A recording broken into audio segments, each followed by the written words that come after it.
हमें बड़ों की चीजें, वो भी उनकी इजाजत के बगैर, बिल्कुल यूज नहीं करनी चाहिए। देखो दरवाजे पे कौन है? और हाँ सुनो, पूछ कर दरवाजा खोलना। अरे आ रहे हैं भाई, ऐसी भी क्या जल्दी है? कौन? मैं अरीबा। ये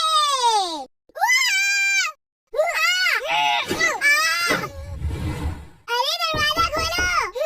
अस्सलामुअलैकुम। क्या हुआ अरीबा? वालेकुम अस्सलाम। दरवाजा नहीं खोलिए। हुआ क्या है? आखिर कुछ पता तो चले। बाहर चुड़ैल है। उफ अरीबा, आप भी ना, बाहर कोई चुड़ैल नहीं, ये रायका है। उसने अम्मी का सारा मेकअप अपने चेहरे पे थोप लिया है। अरीबा आपी, आपने दरवाजा क्यों बंद किया था? हाय अल्लाह, मैं तो डर गई थी। तुमने भी तो खुद को चुड़ैल बनाया हुआ है। आप खुद होंगी चुड़ैल। बुरी बात रहेगा तो आप अरीबा आपी को कहिए ना। ये भी तो मुझे चुड़ैल चुड़ैल कह रही है। हाँ बिल्कुल, उन्हें भी नहीं कहना चाहिए, ये बहुत बुरी बात है। अल्लाह ताला कुरान मजीद में फरमाता है, वला तनाबज़ू बिल अलक़ाब, और एक दूसरे के बुरे नाम ना रखो।